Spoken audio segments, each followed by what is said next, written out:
Hello? Come back. Are you there?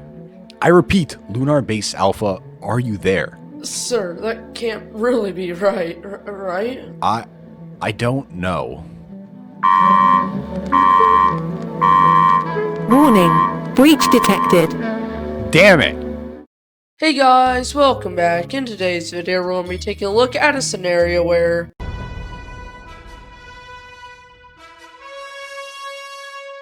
haha, I got you with the title card. But two things if you're new here. Well, hi. And if you do not know what If Civilization Started Over is. And if you do not know what If Civilization Started Over is. It is an alternate history where civilization rises in a new spot, empires rise and fall until the entire world is eventually mapped out. And we do this in this series, but there are 6 different zones. And without further ado, let's begin. Anyway, for our first event, we're going to be heading over to Adriatica, where they're going to continue exploring the Balkans, eventually reaching the regions such as Hungary. As all across this Balkan area, we're going to see more nations start to explore, as some people from Bulgaria will eventually even link up with the Black Sea, heading over and eventually settling in Crimea. And over here, the Bulgarian settlers are going to form Sevastopol, even starting to take the entire southern coastline before eventually they're going to have to stop due to lack of funds. While up north, we're going to see Adriatica continue to expand, even reaching Venice, as after a few decades, maybe even a century or two, we are going to see the entire Italian peninsula be explored, where now we can start to take a look at all these new countries that will start to form. While over here, after a few years, we kind of see these are the nations that will start to take shape. Most notably, Adriatica taking the most of northern Yugoslavia and even Venice, as the red team will also gain a vassal state in Pisa. While over here, we see a Florentine country take shape, and a very, very big Napoleon country. While over here, we start to see these countries expand, mainly Albania taking this region of Italy, and this kind of Romanian/Bulgarian cluster of nations, where we will see this orange and blue country decide to team up to try to take down this, I guess, tealish nation, in which initially there's going to be a lot of success, even cutting them into 2, while this blue country will have a harder time fighting down south, as this is a pretty densely populated area for the time. While over here, this major city will be encircled, while up north we're going to see some pushback occur, as even in their capital, I guess, area, more pushbacks will finally start to form, as instead over here we see them being encircled, but they will snake up the coast, taking this kind of area, and eventually reach back up with the motherland. While after this region falls over, we can actually take a look at the treaty. As in the treaty, we're going to see the blue nation take a lot of land, and this kind of densely populated area become independent, while the orange team will gain more of the river and a coastline, and the rest of the nation will be split into 4, and I guess since you're basically a new state, you can get your color shifted a bit. While over here, we're going to see Athens declare war on Sparta, as they're going to immediately start to go into their mainland holdings. As over here, Sparta's going to have to use this island chain to try to supply this area, but it's going to be to no avail, as they're only going to have a holding right here, while over here, the rest of the mainland will fall. But over here, Sparta will have the advantage, starting to take this corridor, as they're going to continue to blitz through Athens. Eventually, they will reach the city over here, and it will be captured. And after a bit more fighting, they will finally agree at least to a peace treaty. As taking a look at a treaty, we see Sparta expand into this region over here, taking the capital of Athens, while most of their mainland holdings will kind of be taken by the remainder of Athens, leaving them just this tiny area over here. But over here, 2 new states will be formed, Mycenae, and I guess we can call this Eastern Athens, which for some reason Sparta will still occupy this small area over here. While over here, we're going to hop over to the nuclear fallout region, more specifically New Orleans, as over here, since this is a very, very fertile region, though it's very swampish, we're still going to see these mutants progress, as soon enough the entire basin is explored. While over here, they're going to continue, eventually reaching up with the Mississippi Basin being the most fertile part of the river. As over here at the riverhead, we're going to see the nation first start to form, as soon enough they will encompass the entire river basin, as soon enough they will reach up with the aforementioned Mississippi Basin. While over here, we're going to kind of take a break from the Mississippi Basin, as going over to Mexico, we're going to kind of see a point of a lot of development starting to occur in a pretty quick period of time, with mainly exploration into Mexico. As over here, I think they're going to reach up with the city of Guadalajara, as after about a century, this is going to be what they have explored. While heading down into this brown Mexican country, we're going to see them start an invasion of the kind of olivish nation, which at least in the north it's going to go very successfully, taking a lot of the major farms and not really taking any of the cities just yet. While surprisingly, the olive team is going to pull off a counteroffensive and even start to push into the ports of this nation over here, while the small little army will take the entire coastline, as eventually the brown team will sue for peace. While in the treaty, the brown team will gain a lot of the farming areas of the olive team, and the olive team will get the coastline of the brown team. And in these three regions where fighting was happening on both sides, three new nations will be kind of created out from the mess, as the brown team will almost immediately negate the loss of the war by just getting a new port over here, as in fact they will claim all of this land. While going over here, we kind of see a lot of mutants under one big tribe start to unify up into a very massive tribal empire, being very similar to the later empires of our real world, such as the Xiongnu. As the mutants will continue to expand, even reaching up with the original Lake Texcoco country, where in the battle, the Lake Texcoco country will actually win, meaning just as soon as the nation rose, it is going to fall apart because of the death of the very influential leader. And well, the first region that will lead the empire will be this very easternmost region, which even itself will continue to fracture, but somehow the eldest son of the previous leader will be able to consolidate this main region over here, being a net positive for the future of Mexico, since it allows for the creation of more and more nation states, and the path towards being empires. Maybe Lake Texcoco could do this, or the southern brown Mexican team, as both of which will continue to expand, like so. While over here in this very empty region, 4 new little trade states will form, as over here, this little duchy over here will start to invade their neighbor to the south, as they are the ones who want to be able to reform at least the western part, as they want to be the ones to reform the eastern part of their once former glory. But this war will slowly turn into a prolonged stalemate, with both sides starting to gain land in each other's territories, as over here a final blow will kind of be dealt to the northern team, as this maroon team will join the war and even reach up with this lake. And after this, we can take a look at a treaty, as in the treaty only minor border territories will kind of be traded, as over here the Cancun country will continue to grow more powerful, even reaching up with the Pacific, as more and more country growth will start to come across all of Mexico. Well, going over here to the aliens, though in the last episode exploration stalled, we are going to see it pick right back up, as these aliens are going to continue to look for resources to be able to rebuild their ship back home, as this teal one will actually change its priorities and actually have its goal to be to unify the aliens under one and to form a new nation over here in Australis, as eventually exploration will stop in southern Queensland. But for other areas, we are going to see actually the Aboriginal people start to steal some of the technology from these aliens, as they're going to run kind of to the outback and more so these rivers, where we're going to see their own culture start to develop, as this is since the aliens, like I said, have very futuristic technology, but it has slowly been fading over time since they do not have access to repairs. And while over in Australia, though tons of land have been explored, barely any nations will form. Most notably, this ragtag militia group will continue to expand, as their goal is to eventually take the entire continent. While over here, 5 main city-states will start to form along this coast, but they're being kind of sandwiched in by the Cyan team, and in fact the Cyan team will invade one, as it will try to invade this little part over here, as it will be successful, but they're not going to be able to push into any of these surrounding regions, and so giving it a new color, we're going to see this area break apart. While over here, talking about the natives that kind of just left the nation, they are mainly these 4 areas over here, as they are kind of like kingdoms, as they've taken a lot of their technology and are starting to implement it in their way of life. While over here, we're going to get to what I'm going to call kind of the Greece of Australia. It is the heart of knowledge of the world. There are many libraries, universities, and all of the sorts, being a very important port, as though their economy is thriving, war is very very rampant. As like over here, a small ethnic group with only a few hundred people will rebel in all three of these areas, which will soon gain independence. But over here, for some reason, the tan team thought the green team sponsored it, though it even started in the green team. So they're going to invade the green team, cutting them into two, even taking the important port. As though it seems more and more of these regions should be populated, the Aboriginals and aliens number in the very low millions to hundreds of thousands. But over here, this red team will continue to expand, even linking up with the purple team and this lake,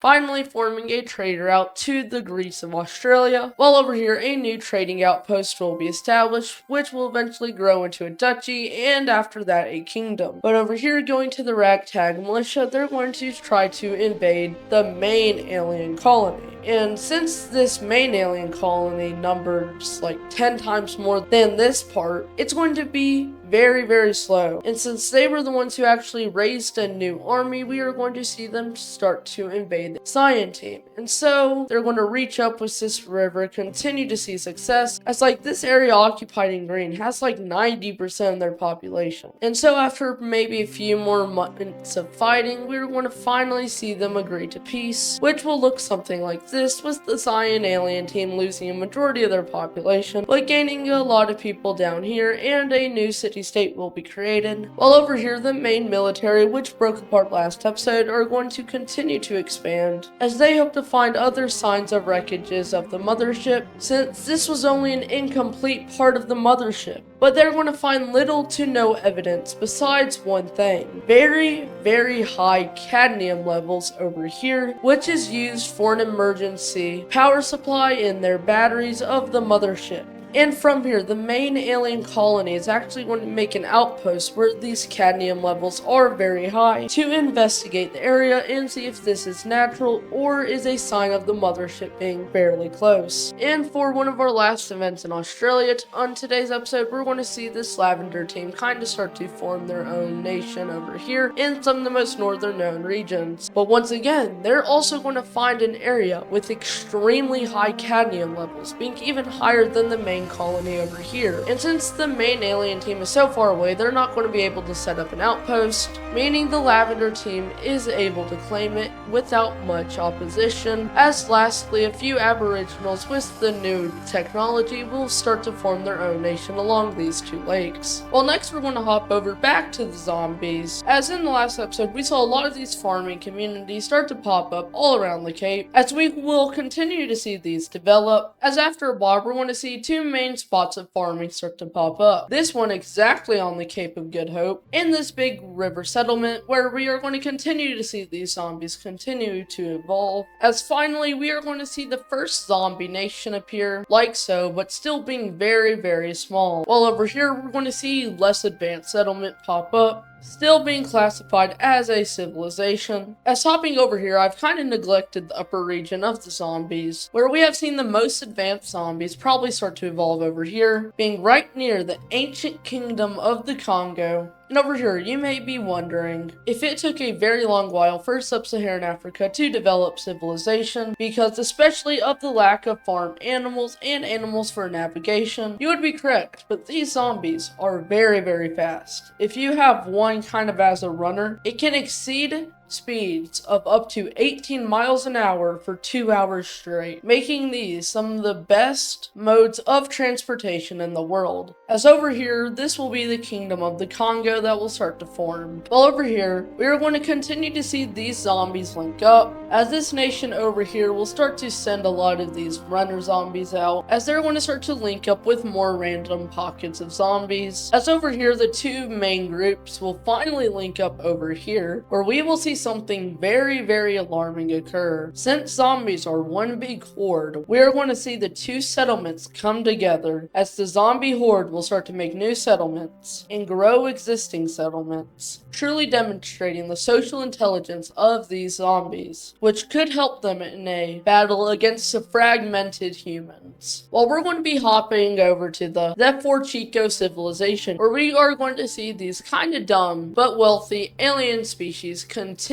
their exploration of their world. While down here, we're going to see them mainly follow the rivers, as this is a region filled with rivers, providing them some of the most fertile lands in the entire world. While up here, we're going to see sailors and eventually fishermen also start to reach these areas. While over here in the fertile plains, we're going to continue to see exploration. While down here in these mountainous parts of this new region of the fantasy map, we are going to see the warrior civilization start to take hold, as currently they are just city-states, but we'll have to get to them later. While over across the fantasy, we will continue to see nations be filled in, as especially over here, it's a very big mess. But we will start to see notable empires start to form, like the Greater Sultanate of Chico, the Empire of the Two Serpents, and the Kingdom of Yahoo. As over here, we will start to see a renaissance, as the upper city-states will start to be a cultural hub for wisdom, technology, and philosophy. But over here, these two will go to war again over this very important port, as this port is where all goods from the sea eventually end up at. So it's very, very important to be able to control it. And so this is why we see the original Pink Nation trying to take out their former breakaway state for easier access and defense of the port. While down here, we are going to see them push back them very easily, starting a counterattack with its main goal is to take their capital right here. And so they're going to continue up before eventually being stopped. While over here, we are going to see Ostia actually join the war in making some small naval landings, as they view having a more religious and economic powerhouse being more important as a trade partner than having it end up in this one random duchy. While over here, a lot of these cities went independent so they can pursue like these city-states, having their economy grow and becoming a center for learning, philosophy, and all that jazz. As the revolution continues, it will link up with the original Pink Nation, and the nation split into three will surrender. While in the treaty, we're going to see the original nation get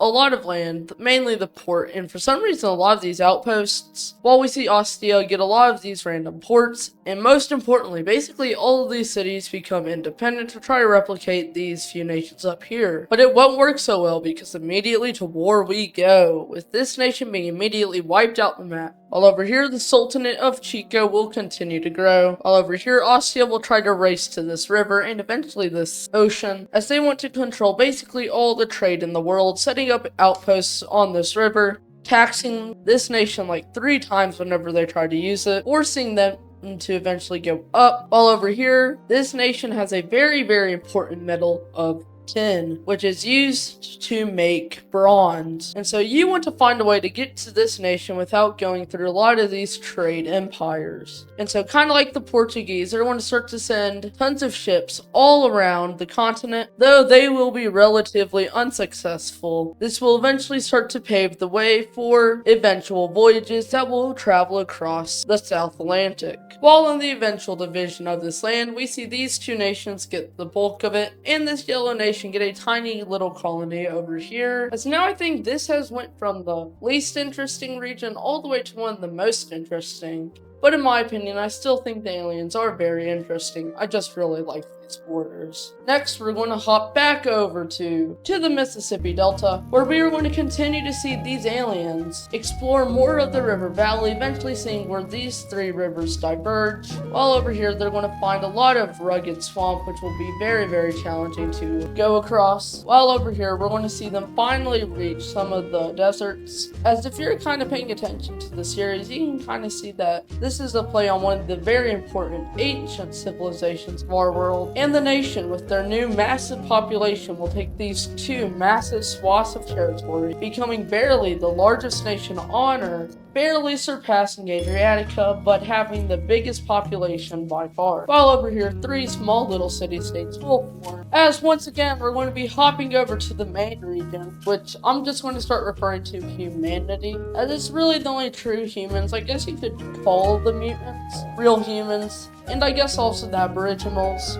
But over here, we're going to start to see very, very important stuff start to occur. As over here, a small little trade ship will continue on the coast of France, going down into Spain, but they will not be able to cross this strange line. They can actually see across it, and they see people who look just like them, but they are bigger, stronger, but less advanced, as their region randomly seems to be a lot more destroyed and life is just starting to spring back up. And when this ship eventually goes on a return voyage, eventually they'll, reach Sardinia and Corsica and end back up in the Adriatica vassal state. They will spread the word of the mythical land of Sevi Vivis.